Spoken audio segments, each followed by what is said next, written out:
Hello friends, welcome to our YouTube channel New Sunshine, जहां हम discuss करते हैं कुछ बेहतर। फ्रेंड्स, आज हम डिस्कस करने वाले हैं 29 जनवरी 2012 का सीटेट का पेपर सेकंड। ठीक है, तो इसका फर्स्ट क्वेश्चन है, अभिप्रेरणा के सिद्धांतों के अनुसार एक शिक्षक किसके द्वारा सीखने को संवर्धित कर सकता है। सीखने को संवर्धित किस तरह से करेगा, अभिप्रेरणा के किस सिद्धांत के अनुसार, ये हमें बताना है। यहाँ पर 4 ऑप्शंस दिए गए हैं, उनमें से कोई एक ऑप्शन ठीक है, हमको वो देखकर बताना है। ऑप्शन नंबर फर्स्ट है, विद्यार्थियों से वास्तविक अपेक्षाएं रखने से। सेकंड है, अपेक्षाओं का एक रूप स्तर रखने। विद्यार्थियों से किसी प्रकार की अपेक्षाएं ना रखने। विद्यार्थियों से बहुत उच्च अपेक्षाएं रखने से। तो फ्रेंड्स, अब बात सोचिए कि अभिप्रेरणा का जो सिद्धांत है उसके अनुसार अगर हम रख रहे हैं तो एक शिक्षक किस तरह से बच्चे के सीखने को संवर्धित कर सकता है। तो अगर यहाँ पर आप बच्चे की जो वास्तविक क्षमता है, जो उसकी वास्तविक अपेक्षाएं हैं, अगर आप वो रखेंगे तो शायद वो बहुत अच्छे से कर पाएगा, अच्छे से सीख पाएगा और यही उसके सीखने को संवर्धित भी करेगा। अगर आप उससे कोई अपेक्षाएं नहीं करेंगे तो बच्चा किसी तरह का अच्छा कार्य नहीं कर पाएगा। अगर आप बहुत ज़्यादा अपेक्षाएं करेंगे और वो उतना अच्छा नहीं कर पाएगा तो भी कहीं ना कहीं वो संवर्धित ना होकर वो कहीं ना कहीं उल्टा मतलब डिमोटिवेट हो जाएगा उस बात को लेकर कि हाँ, मैं ये नहीं कर पा रहा हूँ। तो उससे वास्तविक अपेक्षाएं रखिए, जितना जो बच्चा कर सकता है, जितना कर पाएगा उतनी ही आप उससे अपेक्षाएं रखिए। ठीक है, तो ऑप्शन नंबर फर्स्ट इसके लिए बिल्कुल करेक्ट हो जाएगा। अभिप्रेरणा के सिद्धांतों के अनुसार एक शिक्षक विद्यार्थियों से वास्तविक अपेक्षाएं रखने के द्वारा सीखने को संवर्धित कर सकता है। अभिप्रेरणा सीखने की प्रक्रिया और परिणाम दोनों को ही प्रभावित करती है, इसलिए स्किनर ने अभिप्रेरणा को सीखने का राजमार्ग भी कहा है। अब अगर एक क्वेश्चन ये भी आ जाता है कि सीखने का अभिप्रेरणा को सीखने का राजमार्ग किसने कहा है, तो ये स्किनर ने कहा है। ठीक है, नेक्स्ट क्वेश्चन देखते हैं। विकास शुरू होता है, जो विकास है वो कब से शुरू होता है?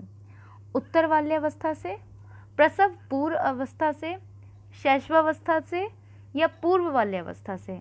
तो फ्रेंड्स, अगर हम विकास की बात करें तो विकास कहीं ना कहीं जब जब बेबी को कंसीव करती है, तो जब वो बेबी कंसीव करती है तभी से जो उसका विकास है वो होना शुरू हो जाता है। ठीक है, आपने जो पूरी प्रोसेस है एक चाइल्ड की वो आपने पढ़ी होगी, जिसमें हम 0 ईयर भी मतलब जब बच्चा जब कंसीव करती है मदर, वहाँ से हम पढ़ते हैं पूरा। ठीक है, तो प्रसव अवस्था जो होती है, जब बच्चा है वो अपनी माँ के पेट में होता है, तभी उसमें विकास होना शुरू हो जाता है। धीरे धीरे उसके जो शरीर के पार्ट हैं, बॉडी के जो पार्ट्स हैं वो बनते हैं धीरे धीरे, है ना। तो ये सारा कुछ क्या है, विकास के अंदर ही आता है।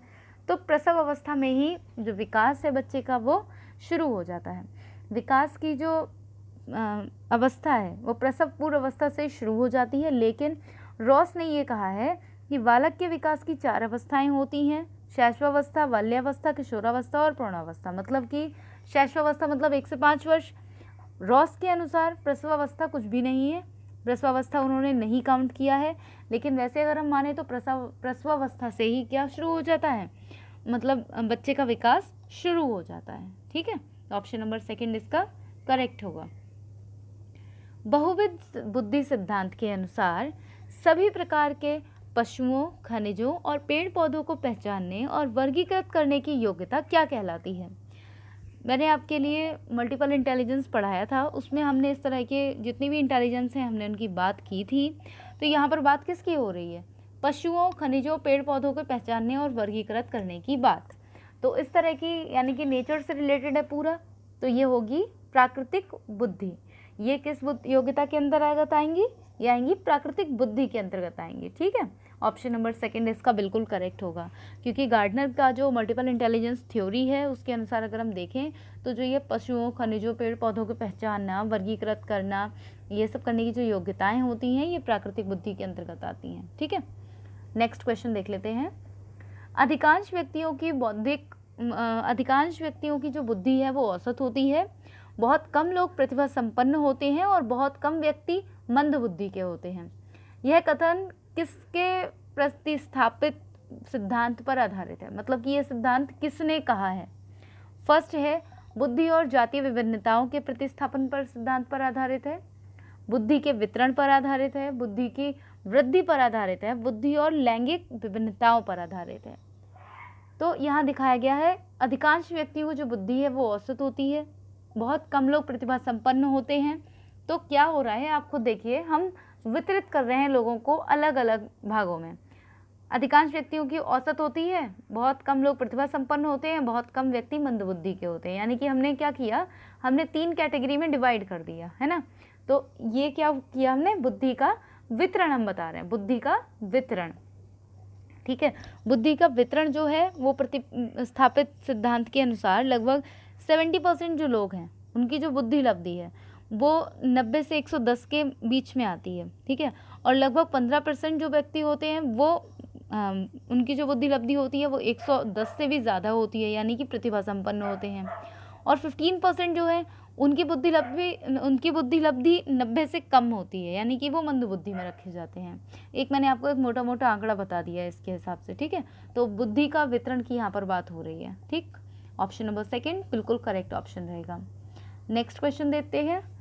सहयोगी अधिगम में अधिक उम्र के प्रवीण विद्यार्थी छोटे और कम निपुण विद्यार्थियों की मदद करते हैं। इससे मतलब जब भी हम एक कोऑपरेटिव लर्निंग कर रहे हैं उसमें ज़्यादा उम्र के जो बच्चे हैं, जो अच्छे बच्चे हैं, वो अगर छोटे और कम निपुण विद्यार्थियों की अगर हम मदद कर रहे हैं तो इससे क्या होगा। ऑप्शन नंबर 1 है गहन प्रतियोगिता होती है, 2 है उच्च नैतिक विकास होता है, 3 है समूहों में द्वंद्व होता है, 4 है उच्च उपलब्धि और आत्मसम्मान विकसित होता है। अगर हम यहाँ पर बात करें तो यहाँ पर किसी फोर्स की बात नहीं हो रही है, यहाँ पर बस ये है कोऑपरेटिव लर्निंग है। कोऑपरेटिव लर्निंग का मतलब ही है कि एक साथ मिलकर एक दूसरे को सिखाते हुए सीखना।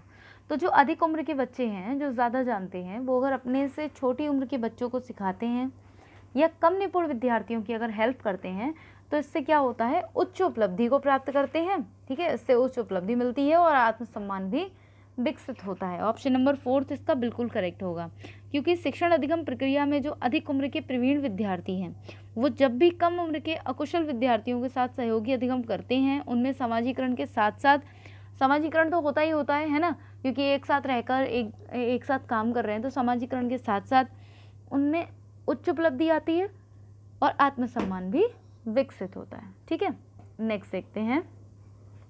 जब पूर्व का अधिगम नई स्थितियों के सीखने को बिल्कुल भी प्रभावित नहीं करता है, यानी कि आपने कोई चीज़ पहले सीखी है और अब आपको वो बिल्कुल भी हेल्प नहीं कर रही है, आगे आप जो कुछ भी सीख रहे हैं अगर वो बिल्कुल भी हेल्प नहीं कर रही है तो ये क्या कहलाता है। अधिगम का शून्य स्थानांतरण, अधिगम का निरपेक्ष स्थानांतरण, अधिगम का सकारात्मक स्थानांतरण, अधिगम का नकारात्मक स्थानांतरण। तो जब भी इस तरह का क्वेश्चन अगर है, आपने कोई चीज़ पहले सीखी है और अब वो आपके बिल्कुल भी काम नहीं आ रही है। सपोज़ हम पहले साइकिल चलाना सीखते हैं, ठीक है, और साइकिल चलाने के बाद जब भी बात आती है स्कूटी या बाइक चलाने की तो हम वो ईज़िली उसे हैंडल करना सीख जाते हैं। कैसे? क्योंकि हम साइकिल चलाए हुए हैं। कहीं ना कहीं साइकिल चलाने की जो हमारी जो कला है, जो कौशल है, वो हमारे बाइक और स्कूटी चलाने में हेल्प करता है। तो ये क्या होगा, ये होगा उसका सकारात्मक स्थानांतरण, यानी कि हमारा जो सीखना है अब वो सकारात्मक दिशा में जा रहा है। इसी तरह से बात आ रही है कि कुछ आपने सीखा पहले और अब वो आपके जो नया आप जो कुछ सीख रहे हैं उसमें हेल्प नहीं कर रहा है, तो ये क्या कहलाएगा, ये कहलाएगा अधिगम का शून्य स्थानांतरण। मतलब कि अब आप उससे बिल्कुल भी प्रभावित नहीं हो रही है आपकी अब की जाने वाली क्रिया। जब पूर्व में की गई अधिगम प्रक्रियाओं से नवीन अधिगम प्रक्रियाएं बिल्कुल भी प्रभावित नहीं होती हैं, अर्थात पूर्व ज्ञान का संबंध नवीन ज्ञान से हो नहीं पाता है, तो जो इस तरह का सीखना होता है वो अधिगम का शून्य स्थानांतरण कहलाता है। ठीक है, अगर ये समझ में नहीं आ रहे होंगे पॉइंट्स तो इन पर मैं एक पूरी वीडियो बना दूंगी, पूरा अच्छी तरह समझ में आ जाएगा। हैं छोटे छोटे से पॉइंट्स, बट हाँ अगर किसी को भी समझने में दिक्कत है तो विद एग्जांपल आपके लिए पूरी वीडियो बना दूंगी। ठीक है, अगर कोई भी प्रॉब्लम होती है किसी को भी किसी भी क्वेश्चन को समझने में तो आप कमेंट बॉक्स में कमेंट कर सकते हैं, और साथ ही आप जो भी आपके सजेशंस हैं आप वो भी वीडियो में नीचे डिस्क्रिप्शन में कमेंट बॉक्स में कमेंट कर सकते हैं। ठीक है, और अगर आप चाहें तो आप टेलीग्राम पर भी ज्वाइन कर सकते हैं। टेलीग्राम पर जब भी आप न्यू सनशाइन करके सर्च करेंगे तो आपको चैनल मिल जाएगा। नेक्स्ट क्वेश्चन देखते हैं।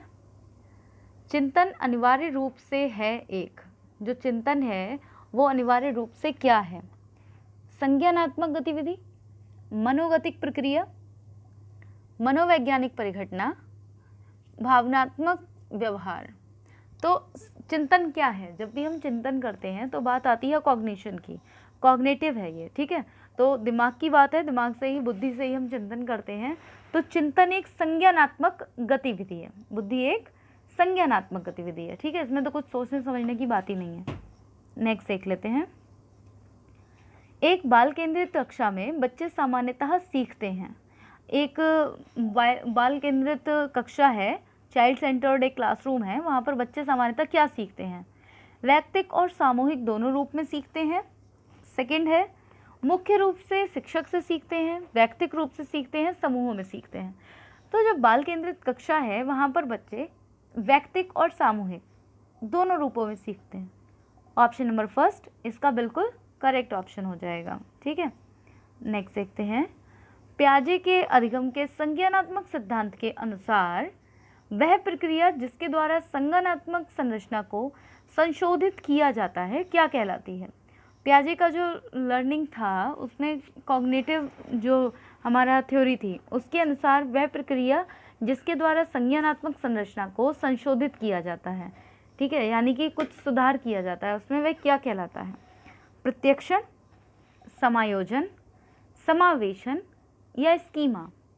तो जब भी हम हमारी पुरानी कुछ चीज़ें सीखी हुई हैं, संज्ञानात्मक जो हमारी संरचना है, जब हम उसको संशोधित करते हैं तो वह क्या कहलाएगा?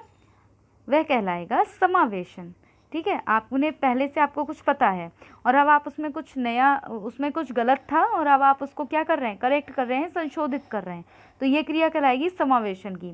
पियाजे के अधिगम के संज्ञानात्मक सिद्धांत के अनुसार वह प्रक्रिया जिसके द्वारा संज्ञानात्मक संरचना को संशोधित किया जाता है वह समावेशन कहलाती है, ठीक है। आई होप ये क्लियर हुआ होगा। ऑप्शन नंबर थर्ड करेक्ट हो जाएगा। नेक्स्ट क्वेश्चन देखते हैं। एक शिक्षिका अपने शिक्षार्थियों की सदैव इस रूप में सहायता करती है कि वे एक विषय क्षेत्र से प्राप्त ज्ञान को दूसरे विषय के ज्ञान को जोड़ सकें। इससे डैश को बढ़ावा मिलता है। मतलब कि वह इस तरह से समझाती है ताकि एक सब्जेक्ट में उसने जो सीखा है वह दूसरे विषय क्षेत्र को भी प्रभावित कर सके, दूसरे विषय क्षेत्र के ज्ञान को भी उससे जोड़ सके। तो यह क्या सिखाएगा, ठीक है, इससे किस चीज़ को बढ़ावा मिलता है? फर्स्ट ऑप्शन पुनर्वलन, सेकंड ऑप्शन ज्ञान के सह संबंध और अंतरण, वैयक्तिक विभिन्नताओं, शिक्षार्थी स्वायत्तता। तो यहाँ पर अगर हम बात कर रहे हैं इस क्वेश्चन की, तो इस क्वेश्चन के अकॉर्डिंग ज्ञान के सहसंबंध और अंतरण का पता चलता है। कैसे, ये भी देख लेते हैं। आप ये बताइए, आप अगर जैसे कि आप पर्यावरण पढ़ रहे हैं, ठीक है, और पर्यावरण पढ़ने के बाद अगर उसमें आ रहा है कुछ पॉइंट्स तो पर्यावरण में सामाजिक के भी होते हैं, तो कहीं ना कहीं पर्यावरण किससे संबंधित हो गई? सामाजिक से संबंधित हो गई, ठीक है। तो इस तरह से एक विषय का ज्ञान दूसरे विषय में भी सहायता कर रहा है, तो ये क्या कहलाएगा? ज्ञान का सह संबंध और उसका अंतरण कहलाएगा, ठीक है। एक विषय क्षेत्र से प्राप्त जो ज्ञान होता है जब भी दूसरे विषय क्षेत्र को प्रभावित करता है, दूसरे विषय के ज्ञान से जब भी हम जोड़ने का प्रयास करते हैं, तो ये हमेशा ही दोनों विषयों के ज्ञान का क्या होता है? सहसंबंध होता है और अंतरण होता है, ठीक है। आई होप ये क्लियर हो गया होगा। नेक्स्ट क्वेश्चन देखते हैं। सृजनात्मकता मुख्य रूप से क्या है? जो हमारी क्रिएटिविटी है वो मुख्य रूप से क्या है, ये बताना है। First option modelling, second option अनुकरण, थर्ड ऑप्शन अभिसारी चिंतन, फोर्थ ऑप्शन अपसारी बहुविध चिंतन। सृजनात्मकता मतलब मैं आपको ये बात कई बार बता चुकी हूँ सृजनात्मकता से रिलेटेड। सपोज़ एक आपके सामने प्रॉब्लम है, ठीक है, और आपके पास उस प्रॉब्लम को सॉल्व करने के डिफरेंट वेज़ हैं। आप उस प्रॉब्लम को डिफरेंट तरीके से सोच पा रहे हो उसके बारे में कि इसका किस तरह से सॉल्यूशन निकाला जाए। तो जो हमारी ये प्रॉब्लम है उसको जब डिफरेंट आप सॉल्यूशन निकाल रहे हो, यानी कि आपके अंदर सृजनात्मकता है, और सृजनात्मकता वाला जो बच्चा है वो अपनी प्रॉब्लम को अब अपसारी चिंतन यानी कि बहुवचन चिंतन के माध्यम से दूर करेगा। तो सृजनात्मकता जो है वो मुख्य रूप से किससे संबंधित है? अपसारी चिंतन से संबंधित है। ऑप्शन नंबर फोर्थ बिल्कुल करेक्ट ऑप्शन होगा। नेक्स्ट क्वेश्चन है, एक विद्यार्थी मेडिकल कॉलेज में दाखिला लेने के लिए कठिन परिश्रम करता है ताकि वह उत्तीर्ण हो सके, यह विद्यार्थी डैश रूप से अभिप्रेरित है। सोचिए, पहले ध्यान से देखिए इस क्वेश्चन को।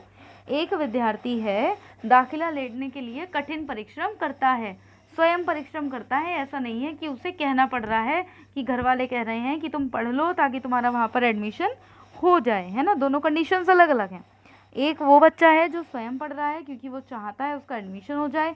एक वो बच्चे होते हैं जहाँ पर कहना पड़ता है कि हाँ भाई तुम पढ़ लो क्योंकि तुम्हारा एडमिशन वहाँ हो जाए। तो वह स्वयं पढ़ता है ताकि उसका वहाँ पर एडमिशन हो जाए, ताकि वह प्रवेश परीक्षा में उत्तीर्ण हो सके। तो यह विद्यार्थी डैश रूप से अभिप्रेरित है, व्यक्तिक रूप से, आनुभविक रूप से, आंतरिक रूप से या बाह्य रूप से। तो हमने जो क्वेश्चन देखा है, क्वेश्चन के अकॉर्डिंग अगर हम बात करें तो बच्चा आंतरिक रूप से अभिप्रेरित है, यानी कि वह खुद ऐसा करना चाहता है अपने सुख और अपने संतोष के लिए, कि हाँ भाई वो चाहता है, वो खुद चाहता है कि मैं ऐसा करूं और ऐसे अपने अच्छे मार्क्स लेकर आऊं और उत्तीर्ण हों। ठीक है, नेक्स्ट क्वेश्चन देखते हैं। व्यवहार का करना पक्ष डैश में आता है। हमारे व्यवहार में जो हम करना जो शब्द है वो किसके अंतर्गत आता है, ये बताना है। फर्स्ट ऑप्शन सीखने के गतिक यानी कि कोनेटिक क्षेत्र में, सेकंड सीखने के मनोवैज्ञानिक क्षेत्र में, सीखने के संज्ञानात्मक क्षेत्र में, या सीखने के भावात्मक क्षेत्र में। तो जो हमारा करना पक्ष है ये हमारा संज्ञानात्मक क्षेत्र के अंतर्गत आता है। व्यवहार का करना पक्ष सीखने के संज्ञानात्मक क्षेत्र में इसलिए आता है क्योंकि व्यवहार का जो देखना है वो अवबोधन करना, समझना और अंतर्निहित करना ही संज्ञान होता है ना। व्यवहार को जो हम देखते हैं, अवबोधन करते हैं, समझते हैं और अंतर्निहित करते हैं, ये सब किस में आता है, संज्ञान के अंतर्गत आता है। ठीक है, तो ये सभी किस में आएंगे, संज्ञान में। नेक्स्ट है विज्ञान एवं कला प्रदर्शनियाँ, संगीत एवं नृत्य प्रस्तुतियाँ और विद्यालय पत्रिका निकालना डैश के लिए है।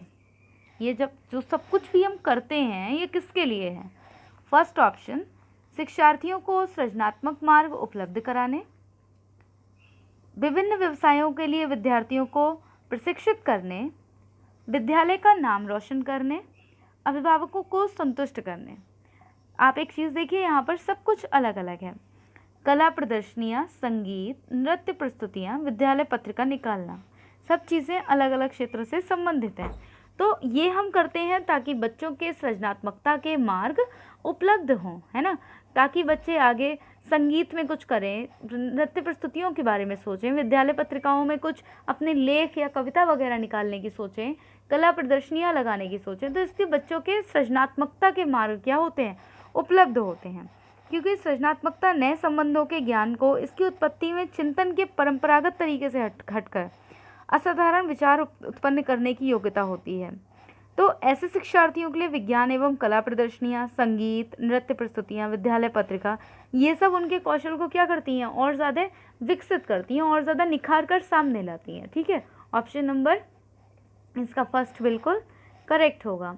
नेक्स्ट क्वेश्चन देखते हैं, और ये क्वेश्चन आज हमारे लिए लास्ट क्वेश्चन होगा हमारी आज की क्लास के लिए।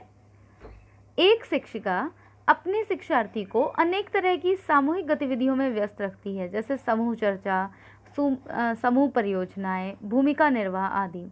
यह सीखने के किस आयाम को उजागर करता है, मतलब ये किस तरह के सीखने के आयाम को उजागर करता है, ये बताना है। फर्स्ट ऑप्शन सामाजिक गतिविधि के रूप में अधिगम, सेकंड ऑप्शन मनोरंजन द्वारा अधिगम, थर्ड ऑप्शन भाषा निर्देशित अधिगम, फोर्थ ऑप्शन प्रतियोगिता आधारित अधिगम। तो अगर हम इसके अकॉर्डिंग देखें तो हमारा ऑप्शन नंबर फर्स्ट बिल्कुल करेक्ट होगा, क्योंकि बच्चे के लिए क्या कर रहे हैं हम बच्चे के लिए सामाजिक रूप से, देखो समूह चर्चा करवा रहे हैं, समूह परियोजनाएं करवा रहे हैं, भूमिका निर्वाह करवा रहे हैं। तो इन सब से क्या होता है, इन सब से ये सभी बच्चे के अधिगम को दर्शाती हैं, क्योंकि ये गतिविधियाँ सामाजिक रूप से मतलब कि सामाजिक रूप से जुड़ी हुई हैं। ये गतिविधियाँ शिक्षार्थियों में सामाजिकरण के कौशल का विकास करती हैं, इसलिए सामाजिक गतिविधि के रूप में, अधिगम के रूप में ये उजागर होती हैं। ठीक है, ये था इसका पूरा एक्सप्लेनेशन। अगर किसी को भी कहीं भी किसी भी तरह की कोई भी प्रॉब्लम हो तो आप कमेंट बॉक्स में कमेंट करके पूछ सकते हैं। साथ ही आप अपने सजेशंस भी वीडियोस को लेकर दे सकते हैं कि आपको क्या पसंद आ रहा है, क्या पसंद नहीं आ रहा है, आप और क्या चाहते हैं। ठीक है, साथ ही अगर आपने अभी तक चैनल को सब्सक्राइब नहीं किया तो चैनल को सब्सक्राइब करके बेल आइकन को प्रेस कर दीजिए, ताकि आने वाली वीडियो की नोटिफिकेशन आपको मिल सके। और अगर वीडियो अच्छा लगा है तो वीडियो को लाइक कर दीजिए और साथ ही अपने फ्रेंड्स को, फैमिली को शेयर ज़रूर कर दीजिए। तो फ्रेंड्स, आज की इस वीडियो में इतना ही। आगे फिर आपसे मुलाकात होगी कुछ नई वीडियोज़ के साथ। तब तक के लिए अपनी पढ़ाई अच्छे से करते रहिए। Thank you for watching my video.